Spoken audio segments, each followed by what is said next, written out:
தினம்தோறும் விளக்கேற்ற நல்ல எண்ணெய் இதயம் நல்லெண்ணெய். இந்த திட்டங்கள் அமல்படுத்தப்பட்டது. கூடுதலாக தமிழகத்திற்கு என்ன பெருமை என்றால், இந்தியாவிலேயே அதிகமாக ஸ்மார்ட் சிட்டிகளை பெற்ற ஒரு மாநிலமாக தமிழகம் இருந்தது.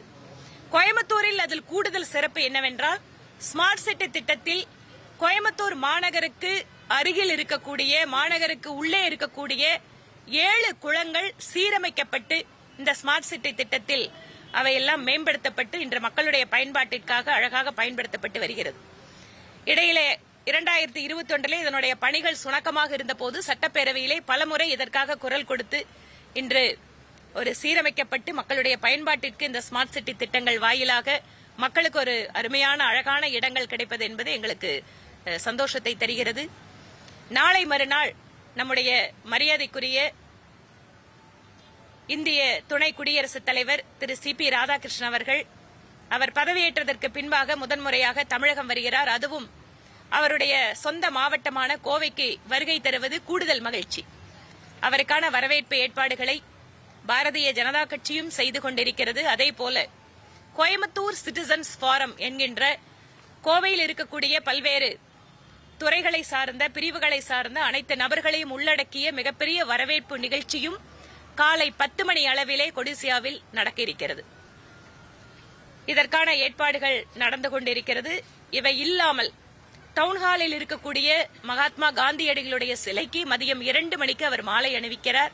அதற்கு பின்பாக நம்முடைய கொங்கு மண்டலத்தினுடைய பழமை வாய்ந்த, சிறப்பு வாய்ந்த பேரூர் மடத்திலே தவத்திரு சாந்தலிங்க ராமசாமி அடிகளாருடைய 100ஆண்டு விழாவிலேயும் கலந்து கொள்கிறார். அது மாலை 3 மணிக்கு அந்த நிகழ்வில் பேரூர் மடத்தில் கலந்து கொள்கிறார். இதற்கான ஏற்பாடுகள் எல்லாம் விழா ஏற்பாட்டாளர்கள் சிறப்பாக செய்து கொண்டிருக்கிறார்கள்.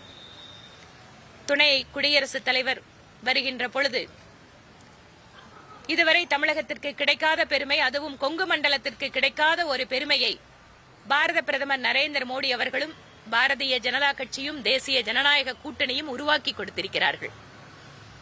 மீண்டும் ஒருமுறை அவர்களுக்கெல்லாம் இந்த கொங்கு மண்டலத்தினுடைய மக்கள் பிரதிநிதி என்கின்ற முறையிலே நன்றி செலுத்திக் கொள்கிறோம். ராஜ்யசபாவை நடத்துவதில் அவருடைய பாராளுமன்ற அனுபவமும், வெகு நீண்ட காலம் அரசியலில் பல்வேறு அரசியல் கட்சிகளோடு பணியாற்றிய அந்த அனுபவம் அந்த அவையை நடத்துவதில் அவர் திறம்பட பிரகாசிப்பார் என்பதில் எந்த மாற்று கருத்தும் இல்லை. அவரை வரவேற்பதற்கு நாங்கள் தயாராகி கொண்டிருக்கிறோம். பல்கலைக்கழக திருத்த சட்ட மசோதா தமிழக அரசு கொண்டு வந்தாங்க. பல்வேறு எதிர்ப்புகளுக்கு மத்தியில் மீண்டும் அதை திரும்ப பெறுவதாகவும் இதுல எப்படி ஒரு முரண்பாடு பார்க்கிறோம்னா, அந்த சட்ட மசோதா கொண்டு வரப்பட்ட போது அதற்கு சொல்லப்பட்ட காரணம் என்பது, தனியார் பல்கலைக்கழகங்களாக மாறுகின்ற பொழுது அதற்கு இருக்கின்ற அடிப்படை அந்த தேவைகள் என்பது, ஒரு பல்கலைக்கழகமாக உருவாக்கும் போது நிலம் எவ்வளவு தேவைப்படும், அந்த நிலத்தினுடைய நிலப்பரப்பை குறைத்து அந்த சட்ட மசோதா அதாவது கொண்டு வந்தார்கள். தேசிய கல்விக் கொள்கையில் இவை எல்லாமே ஒரு பாட்டு தான். தனியார் பல்கலைக்கழகங்களும் சரி, மற்றும் மாணவர்கள் அதில் படிக்கின்ற பொழுது அவர்கள் இடைநிற்றலோ அல்லது வேண்டுகின்ற, விரும்புகின்ற படிப்பை மாற்றி படிப்பதற்கோ என்று பல்வேறு நெகிழ்வுத்தன்மையோடு உருவாக்கப்பட்டதுதான் தேசிய கல்விக் கொள்கை. ஆனால் ஒருபுறம் தேசிய கல்விக் கொள்கையை எதிர்க்கிறோம், இங்கு அமல்படுத்த விடமாட்டோம் என்கிறார்கள். ஆனால் திராவிட மாடல் அரசு தேசிய கல்விக் கொள்கையில் இருக்கின்ற பல்வேறு விஷயங்களை எடுத்து இதை நாங்கள் புதிதாக கல்வி திட்டத்தில் சேர்க்கிறோம் என்கிறார்கள். தமிழகம் கல்வியில் சிறந்த மாநிலம் என்று மாநாடு நடத்தி தங்களுக்கு தாங்களே பாராட்டு பட்டம் இதெல்லாம் சூட்டிக் கொள்கிறார்கள். ஆனால் பள்ளி, குறிப்பாக தமிழ் வழியில் படிக்கின்ற குழந்தைகளுக்கு இன்று பள்ளிக்கூடங்கள் மூடப்படுகிறது. அதேபோல சமூக நீதி பேசுகின்ற திராவிட மாடல் அரசாங்கத்தில் சமூக நீதி விடுதிகள் என்று பெயர் மாற்றம் செய்யப்பட்ட ஆதி திராவிடர் விடுதிகள், பட்டியலினத்தை சார்ந்த அல்லது பழங்குடி சமுதாயத்தை சார்ந்த மாணவ மாணவிகள் படிக்கக்கூடிய விடுதிகள் என்பது மூடப்பட்டிருக்கிறது என்பதை தகவல் அறியும் உரிமை சட்டத்தின் வாயிலாக பெற்று இன்று பத்திரிகைகள் செய்தி வெளியிடுகிறார்கள். சமூக நீதி மாடல் அரசு என்பது ஒருபுறம், சமூக நீதி மாடல்ல இருக்கக்கூடிய விடுதிகள்னு பேர் பலகை மட்டும் மாற்றிவிட்டு சமூக நல விடுதிகளை எல்லாம் இன்று மூடிக்கொண்டிருப்பதுதான் இவர்களுடைய சாதனை. ஆக தனியார் பல்கலைக்கழகங்களாகட்டும், புதிய தேசிய கல்விக் கொள்கையாகட்டும், தமிழகத்திற்கு எது தேவைப்படுகிறதோ, தமிழகத்தினுடைய கல்வியாளர்கள் எதை விரும்புகிறார்களோ அவர்கள் சொல்கின்ற ஸ்டேக் ஹோல்டர்ஸ் எல்லாத்தோட சேர்ந்து இதற்கு தமிழக அரசு முடிவு காண வேண்டுமே தவிர அவசர கதியில் ஒரு மசோதாவை அறிமுகப்படுத்துவதும் அதற்கு பின்பாக கூட்டணி கட்சிகள் மற்றவர்கள் சொன்னதற்கு பின்பாக வாபஸ் வாங்குவதுமாக டிராமா அரசை நடத்த வேண்டாம் என கேட்டுக்கொள்கிறோம்.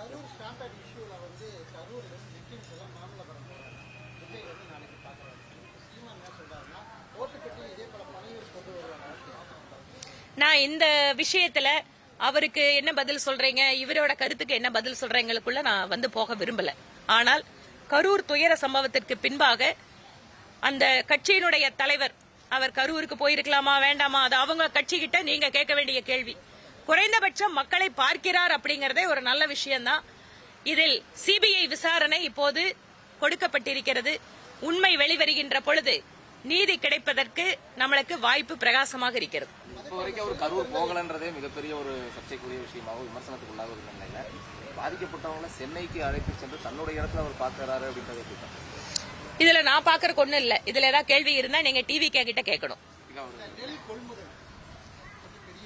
பெரிய பிரச்சனையா போயிட்டு இருக்குங்க இன்றைக்கு. நெல் கொள்முதல் அப்படிங்கறது ஈரப்பதம் அதிகமா இருக்கிறதால கொள்முதல் பண்ண முடியல அப்படின்னு மாநில அரசு சொல்லுது. மழைக்காலம் வருவது தெரிந்தும் கூட முன்னெச்சரிக்கை நடவடிக்கைகள் எடுக்காமல் இருப்பதால் இன்று விவசாயிகள் கடும் துயரத்திற்கு உள்ளாகி இருக்கிறார்கள்.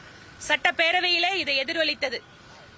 ஆனால் அரசாங்கம் தகுந்த முன்னெச்சரிக்கை ஏற்பாடுகளை மேற்கொள்வதை விட்டுவிட்டு செறிவூட்டப்பட்ட அரிசி கலப்பதற்கான உத்தரவை முன்பாகவே வாங்கி அதற்கு செயல்படுத்துவதை விட்டுவிட்டு இப்போது தும்பை விட்டுவிட்டு வாளை பிடித்த கதையாக நெல் கொள்முதல் விஷயத்தில் இந்த திமுக அரசு நடந்து கொண்டிருக்கிறது. இன்று பாதிக்கப்பட்டிருப்பது என்பதோ ஏழை அப்பாவி விவசாயிகள். இவர்களுடைய செயல்படாத தன்மைக்கு இப்போது எதிர்க்கட்சிகளை குற்றம் சாட்டுகிறார்கள். டெல்டா காரன் அப்படின்னு சொல்ற மாநிலத்தோட முதலமைச்சர் இந்த முறை டெல்டாவில் மிகச்சரியான பதிலை 26 கொடுப்பதற்கு விவசாயிகள் காத்துக் கொண்டிருக்கிறார்கள்.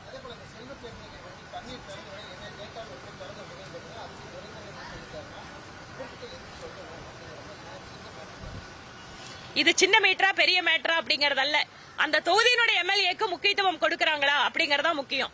அவர் சட்டமன்ற ஒரு குழு தலைவராக முன்பாக இருந்தவர், இப்போது காங்கிரஸ் கட்சியினுடைய ஒரு மாநில தலைவர். அவர் வெளிப்படையா சொல்றாரு, நான் தொகுதியோட எம்எல்ஏ என்ன கூப்பிடல. அதுக்கு அவர் இன்னொரு காரணம் சொல்றாரு, நான் தொட்டா அந்த தண்ணியை தரக்கூடாதுன்னு சொல்லிட்டு இன்னொரு வார்த்தை சேர்த்து பயன்படுத்துறாரு. இவர்கள் பேசுகின்ற சமூக நீதிக்கும் இவர்கள் கூட்டணியிலே இருக்கின்ற ஒரு மாநிலத்தினுடைய தலைவராக இருக்கின்ற ஒரு நபருக்கு இந்த அளவுக்கு அவர்கள் மன வருத்தத்தை உருவாக்க முடியும் என்றால் இவர்கள் பேசுகின்ற சமூக நீதி எங்கே இருக்கிறது? தமிழ்நாடு கூடிய சீக்கிரம் இணையும். ஏனென்றால் மாணவர்களுடைய நலன் அப்படிங்கறதா முக்கியம். இன்று பக்கத்தில் இருக்கின்ற கேரளா PM ஸ்ரீ திட்டத்தின் வாயிலாக எந்த விதமான இழப்பும் மாணவர்களுக்கு வந்துவிடக் கூடாது என்று அவர்கள் ஒத்துக்கொண்டார்கள். தமிழக அரசும் ஒத்துக்கொள்கின்ற காலம் நிச்சயமாக வரும். ஏனென்றால் கல்வியிலே அரசியலை தயவு செய்து கலக்க வேண்டாம் என கேட்டுக்கொள்கிறோம். அந்த யதார்த்தத்தை புரிந்து கொண்டு நீங்கள் PM ஸ்ரீ திட்டத்தில் இணைய வேண்டும் என்பது எங்கள் கோரிக்கை.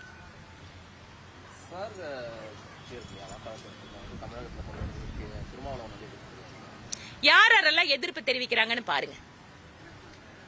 SIR என்பது என்ன? வாக்காளர் பட்டியல் சரியாக இருக்கிறதா? வாக்காளர் பட்டியலில் சேர்க்கப்படாதவர்கள் சேர்க்கப்பட வேண்டும். 18 வயசு ஆயிடுச்சா வாக்காளரா அவங்களை சேர்த்தணும். அதே சமயம் ஒரு வாக்காளர் பல்வேறு தொகுதிகளில் பெயர் இருப்பதோ அல்லது இறந்தவரோ வீடு மாறி சென்றவரோ அவர்கள் எல்லாம் வாக்காளர் பட்டியலில் இருந்து எடுத்துவிட்டு யார் அந்த தொகுதியின் வாக்காளர்களோ அவர்களை தீர விசாரித்து பரிசீலித்து ஒரு வாக்காளர் பட்டியலை வெளியிட வேண்டும் என்பதுதான் தேர்தல் கமிஷனுடைய நோக்கம். எதிர்க்கிறவங்க என்னன்னு எதிர்க்கிறாங்க? வாக்காளரை வேணும்னு மத்திய அரசு நீக்குகிறது. சரி, வாக்காளரை நீக்கினால் ஒவ்வொரு அரசியல் கட்சிக்கும் ஒவ்வொரு பகுதியிலேயும் ஒவ்வொரு பூத்திலேயும் அந்தந்த பூத் ஏஜென்ட் இருக்கிறாங்க. இரண்டாவது, இப்போது டெக்னாலஜி வளர்ந்ததன் வாயிலாக நம்ம செல்போன்லயே வாக்காளர் பட்டியலை மக்கள் பார்த்துக் கொள்ளலாம். என் பேர் இருக்கா இல்லையான்னு இன்னைக்கு எங்கேயுமே வெளிப்படையாக அரசாங்க அலுவலகத்தில் இருக்கு, அவங்களோட வெப்சைட்ல இருக்கு. இந்த மாதிரி நேரத்துல அவங்க என்ன பண்ணணும்? உண்மையாகவே SIRக்கு எல்லா அரசியல் கட்சிகளும் ஒத்துழைப்பு கொடுத்து உண்மையான வாக்காளர்களை விடுபடாமலும் அதே சமயம் அந்த இடத்துல மோசடி செய்யக்கூடியவர்களை நீக்குவதற்கும் உதவி செய்ய வேண்டும். அதற்காக தான் அரசியல் கட்சிகளை அங்கீகரிக்கப்பட்ட முகவர்கள் எல்லாம் தேர்தல் கமிஷன் கூப்பிட்டு மீட்டிங் நடத்துது. தேர்தல் கட்சிங்கிறது ஒரு ஸ்டேக் ஹோல்டர். நல்லபடியா டெமோக்ராட்டிக்கா டிரான்ஸ்பரண்டா ஒரு எலெக்ஷன் நடத்துறதுல இவர்கள் திட்டமிட்டு எதிர்ப்பதை பார்த்தால் இந்த எதிர்க்கின்ற அரசியல் கட்சிகள் எல்லாம் வேண்டுமென்றே வாக்காளர்களை பொய்யாக சேர்த்திருப்பதோ அல்லது ஒரே வாக்காளரை பல்வேறு தொகுதிகளில் வைத்திருப்பதோ அல்லது இறந்தவர்களுடைய பெயரை எல்லாம் எடுக்காமல் அவர்களுடைய பெயரிலே ஆள்மாறாட்டம் செய்வதற்கான முயற்சிகளை மேற்கொள்ளவோ இவர்கள் திட்டமிடுகிறார்கள் என்பதுதான் இதை எதிர்ப்பிற்கான காரணமாக இருக்க முடியும். பல மசோதாக்கள் இதே போன்று கொண்டு வந்துட்டு வாபஸ் ஆகியிருந்தாங்க. இதே போல தமிழக அரசையும் மக்கள் வாபஸ் வாங்குறதுக்கான காலம் நிச்சயமாக அவரோட கருத்தோட நான் உடன்படுகிறேன். இது முதன்முறை அல்ல. இதற்கு முன்பாக ஃபேக்டரியில விமன் ஒர்க்கர்ஸ்க்காக ஒரு பில்ல கொண்டு வந்து உடனே திருப்பி போட்டாங்க. இந்த மாதிரி ஒன்னு அறிவிப்பாங்க, ஒன்னு எதிர்ப்பு வந்ததுன்னா திருப்பி வாங்குவாங்க, இல்லனா ஒரு நபர் கமிஷன் என்கொயரி போட்டுருவாங்க. இந்த கவர்மெண்டே கரப்ஷன் கவர்மெண்ட் மட்டும் இல்ல, இது கமிஷன், அதாவது அப்பாயின்மெண்ட் கமிஷன் கவர்மெண்டாவும் இருக்கு. காத்து நல்லா இருக்கிறதால கேள்வி வந்துட்டே இருக்கு. தாவேகாவை விமர்சிக்கிறத பாஜக தவிர்த்து வருது. இதுக்கு காரணம் எப்படியாவது தாவேகாவை கூட்டணிக்குள்ள கொண்டு வரணும்ன்ற ஒரு முயற்சினால தான் இது செய்யறாங்க. ஆரம்பத்துல தாவேகா பாஜகவை விமர்சிக்கும் போது உரிய பதிலடி பாஜக தலைவர்கள் கொடுத்தாங்க. எதுக்காக அமைதி காக்குறாங்கன்னு நாங்க எங்க அமைதி காக்குறோம்? ஆக்கப்பூர்வமான விமர்சனம் வந்ததுன்னா அது எல்லா கட்சி மேலேயும் நாங்க வைக்கிறோம். புரியுதுங்களா? ரெண்டாவது, விமர்சனம் பண்ணனதாலவே கூட்டணி வரலன்னு சொன்னா இன்னைக்கு எந்த கட்சியோட கூட்டணியே போட முடியாதுங்க. ஏனென்றால் ஒவ்வொரு கட்சிகளும் அந்த தேர்தலுக்காக ஒரு கூட்டணியை சேர்க்கிறாங்க. அப்ப அந்த கட்சி மேல விமர்சனம் பண்ணிருக்காங்கன்னா காங்கிரஸ் பத்தி திமுக காரங்க பேசாதான். ஏங்க அவ்வளவு தூரம்? நீங்க கூட்டணிக்கே போகாதீங்க. கரூரிலே பொதுக்கூட்டத்திலே முதலமைச்சர் திரு செந்தில் பாலாஜி என்ன சொல்றாரு? திருடருங்கிறாரு. அதே முதலமைச்சர் அவர் கட்சியில சேர்ந்து அமைச்சராக்கி அவர் தியாகிங்கிறாரு. நீங்க விமர்சனத்துக்குள்ள போனீங்கன்னா எல்லாரும் எல்லாத்துக்கும் பதில் சொல்லுங்க. நன்றிங்க. நான் உள்ள வரும் வெளியில் போங்கனால நான் சொல்ல மாட்டேன். அது தேசிய தலைமை சொல்ல வேண்டிய முடிவு. அதனால நாங்க கட்சியில இருக்கிறவங்க என்ன கூட்டணி தேசிய தலைமை அறிவிச்சாலும் அதுக்கு வேலை பண்ணணும். என்னன்னு கேட்டா அது கொஞ்சம் வருத்தமா தாங்க இருக்கு. இந்த மாதிரி பேச வேண்டிய ஒரு சூழல் எதனால வருது? ஒரு கட்சி அப்படிங்கறது மட்டும் இல்ல, கூட்டணி அப்படின்னு அமைக்கும் போது அதிலும் குறிப்பாக ஒவ்வொரு கட்சிக்கும் ஒரு லட்சியம் உண்டு, ஒரு சித்தாந்தம் உண்டு, ஒரு வேலை முறை உண்டு. இதையெல்லாம் ஒவ்வொரு கட்சியும் வச்சிட்டு இருந்தா கூட தேர்தலில் யார் வரக்கூடாது அல்லது எந்த ஆட்சி அமைய வேண்டும் அப்படிங்கறது பிரதான நோக்கமா இருக்கு. நீங்க மத்தியில கூட பாருங்க, பிஜேபி வரக்கூடாதுன்னு தான் எல்லாரும் ஒன்னா சேருவாங்க. மத்தபடி அவங்களுக்கு வேற ஏதாவது பொதுவான விஷயம் உண்டா? காங்கிரஸ் கம்யூனிஸ்ட் சித்தாந்தத்துல எங்காவது ஒன்னா இருந்தா? இங்க இதை விட மோசம் என்ன பாருங்க. நாமெல்லாம் கோயம்புத்தூர்ல இருக்கிறோம். இந்த பக்கம் 3/4 மணி நேரம் போனீங்கன்னா பாலக்காடு, அங்க போனீங்கன்னா காங்கிரஸ் கம்யூனிஸ்ட் எதிரெதிரா நிக்குது. இந்த பக்கம் 1/2 மணி நேரம் உள்ள வந்தாச்சுன்னா 2 பேரும் ஒன்னா சேர்ந்துக்கிறாங்க. என்ன காரணம்? அங்க போயாச்சுன்னு சொன்னா பிஜேபி வந்துடக்கூடாதுன்னு ஒன்னா சேர்றாங்களா? சாரி, பிரிஞ்சு நிக்கிறாங்க. அதாவது அவங்களுக்குள்ள அதிகார போட்டி. இங்க உள்ள வந்தாச்சுன்னு சொன்னா தமிழ்நாட்டுல மதசார்பற்ற சக்திகள் எல்லாம் ஒன்னா சேரணும்னு ஒன்னா சேர்ந்துக்கிறது. இது என்னங்க அரசியல்? தமிழக வெற்றி கழகத்தை பாஜக முடக்கி வச்சிருக்குது அப்படின்ற ஒரு கருத்தை அபாண்டமான குற்றச்சாட்டா இருக்கு. இந்த நாட்டுல எல்லா தேசிய கட்சிகளும் சரி, மாநில கட்சிகள் அவங்கவுங்க சுதந்திரமா செயல்படலாங்க. அதுக்கு எல்லா விதமான வாய்ப்புகளும் இருக்கு. நம்ம நாட்டுல சுதந்திரமா செயல்படுவதற்கு, ஒவ்வொரு இடத்துக்கு போறதுக்கு வர்றதுக்கு, கூட்டம் கூடுவதற்கு எல்லாமே சட்டம் இருக்கு. சட்டத்தின்படிதான் நடக்கணும். சில நேரங்கள்ல மாநில அரசு அவங்க கட்சி கூட்டத்துக்கு மட்டும் அனுமதி கொடுப்பாங்க, எங்களுக்கு கொடுக்க மாட்டாங்க. அவங்க மட்டும் பேனர் வச்சுக்குவாங்க, எங்களை பேனர் வைக்க விட மாட்டாங்க. இதெல்லாம் இந்த கஷ்டத்தோட தான் கட்சி நடத்திட்டு இருக்கிறோம்.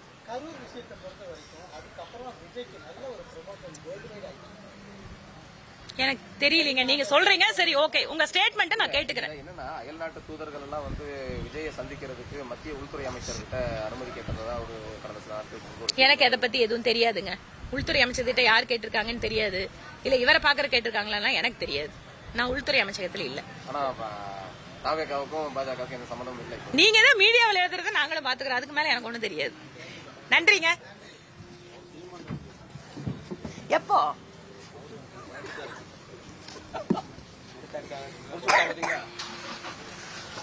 நாளைக்கு எல்லாத்துக்கும் உங்களுக்கு பாஸ் கொடிசியாவுக்கா? இல்ல 100 கொடுக்க சொல்லிட்டேன்பா. கொடுக்க சொல்லி மணிக்குமார் கொடுத்துருங்க. எல்லாத்தையும் நாளைக்கே கொடுத்துருங்க. எல்லாத்துக்கும் பாஸ் வாங்கிக்கோங்கப்பா. கரெக்டுங்களா?